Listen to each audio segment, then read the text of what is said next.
بسم اللہ الرحمن الرحیم۔ السلام علیکم۔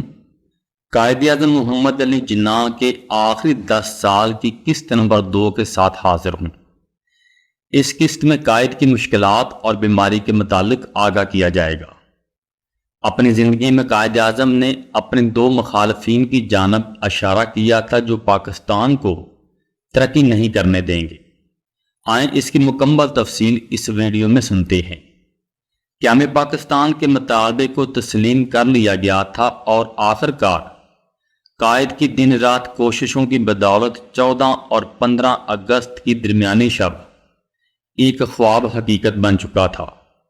محترمہ فرماتی ہیں کہ جب میں اور میرا بھائی گورنر جنرل ہاؤس کی جانب جا رہے تھے، لوگ الگ وطن ملنے پر ایک دوسرے کو مبارکباد دیتے ہوئے انتہائی خوش اور پرجوش نظر آ رہے تھے۔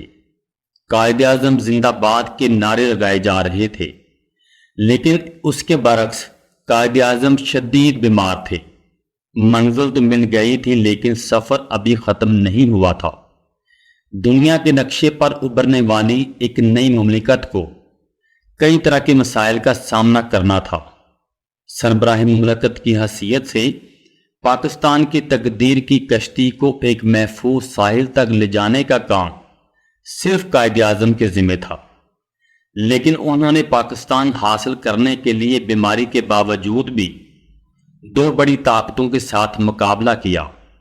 پاکستان تو حاصل کر لیا گیا، مگر قائد اعظم مسلسل محنت کے سبب شدید بیمار ہو گئے۔ ان کی صحت اتنی خراب تھی کہ وہ اپنی پسند کا کھانا کھانے پر بھی آمادہ نہ تھے۔ شدید بیماری اور کمزوری کی وجہ سے کئی راتوں سے مسلسل تکیوں پر کروٹیں بدلتے اور جاگتے رہتے۔ ان کی کھانسی اور بخار میں مسلسل اضافہ ہو رہا تھا۔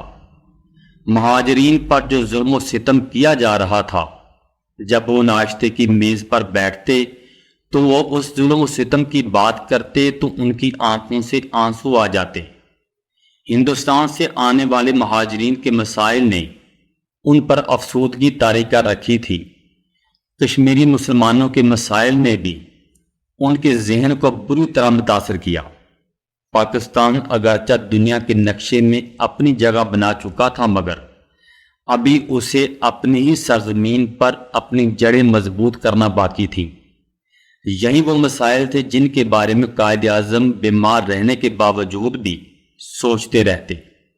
قائد اعظم محترمہ فاطمہ جناح کی تعریف کرتے ہوئے فرماتی ہیں کہ فاتی میرے لیے حوصلہ افزائی کا سبب بنی رہی۔ جب لوٹے پھوٹے مہاجرین پاکستان آ رہے تھے تو ان کے لیے قائم کیے جانے والے کیمپوں اور دیگر انتظامات کا خود جائزہ لینا چاہتے تھے اور لاہور جانا چاہتے تھے۔ ان کے سامنے صرف 2 راستے تھے، یا تو وہ اپنے نصب العین کو پورا کرنے کے لیے اپنا فرض سر انجام دیتے یا اپنی صحت کا خیال رکھتے، جس کی خرابی اس کی جان بھی لے سکتی تھی۔ مگر انہوں نے اپنی فرض کی پکار پر لبیک کہنے کا فیصلہ کیا اور ڈاکٹروں کے مشورے پر کوئی توجہ نہ دی۔ قائد کے لیے جہاں مشکلات ایک دور کا اختتام ہوا، وہی دوسرے دور کا آغاز ہوا۔ ہندو اور انگریز چاہتے تھے کہ پاکستان اپنے پاؤں پر کھڑا نہ ہو سکے اور دوبارہ سے ہندوستان میں ضم ہو جائے۔ اس لیے پاکستان کی سلامتی کو مضبوط بنانا بہت ضروری تھا۔ وہ بحران کے اس زمانے میں اپنی قوم کو کسی صورت تنہا نہیں چھوڑ سکتے تھے۔ قائد اعظم شدید علیل تھے، لیکن ذمہ داریوں کا بوجھ دن بدن بڑھتا جا رہا تھا۔ ان کے پاس بہت سی فائلوں کی بچھاڑ تھی۔ وزراء اور سیکرٹری ان سے ہدایت لینے کے لیے آتے۔ ایسے میں قائد اعظم کے لیے آرام و سکون ملنا انتہائی مشکل تھا۔ محترمہ مسلسل ان کو کراچی سے دور شہر منتقل ہونے کا مشورہ دے رہی تھی، کیونکہ کراچی میں ان دنوں بہت گرمی تھی۔ میری اس بات کی ذاتی طور پر ان کے ڈاکٹر رحمان نے بھی تائید کی، جنہوں نے قائد اعظم کو آگاہ کیا کہ صحت کی بحالی کے لیے ضروری ہے کہ کم از کم 2 ماہ تک کام کرنا چھوڑ دیں اور مکمل آرام کریں۔ آرام نہ کرنے کی صورت میں ان کی صحت کو ناقابل تلافی نقصان پہنچ سکتا ہے۔ آخر کار کراچی کی شدید گرمی سے نکل کر کوئٹہ کی بلند بالا پہاڑوں پر منتقل ہو گئے۔ چند ہی روز میں ان کی صحت میں بہتری آنا شروع ہو گئی۔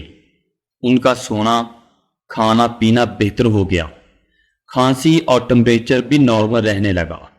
جب قائد اعظم کو 1 جولائی 1948 کو کراچی میں اسٹیٹ بینک آف پاکستان کی افتتاحی تقریب میں شرکت کرنے کی دعوت دی گئی، مگر محترمہ راضی نہیں تھی اور محترمہ نے قائد کو رضامند کرنے کی کوشش کی لیکن ناکام رہی، جس پر قائد اعظم نے فاطمہ جناح سے مخاطب ہوتے ہوئے کہا کہ آپ جانتی ہیں کہ کانگریس اور ہندو پیشن گوئی کر چکی ہیں کہ پاکستان ریاست ناکام ہو جائے گی اور بہت جلد ہندوستان کے ساتھ شامل ہونے کی درخواست کرے گی، لیکن ہمیں یہ ثابت کرنا ہے کہ پاکستانی باصلاحیت ہیں اور ملک کی باغ دوڑ سنبھال سکتے ہیں۔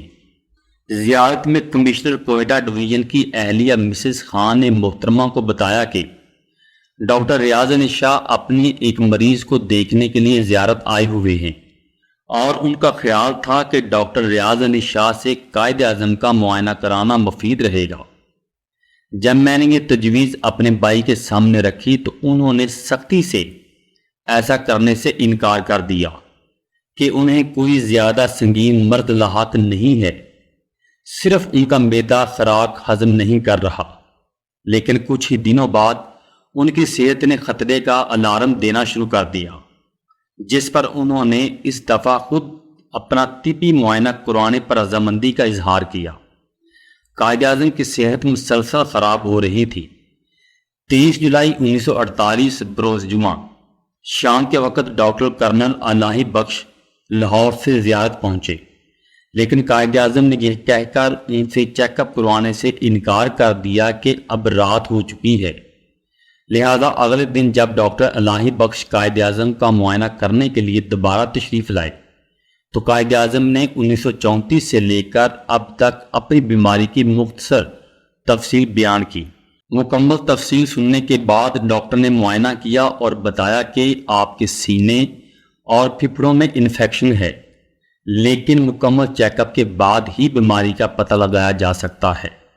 ماہر ڈاکٹروں نے قائد اعظم کے تھوک کا معائنہ کیا اور کچھ دیگر ٹیسٹ لیے گئے۔ ڈاکٹر الہی بخش نے قائد اعظم کو بتایا کہ سر، کلینکل ٹیسٹوں کے نتائج کے مطابق آپ کے پھیپھڑوں میں انفیکشن ہے۔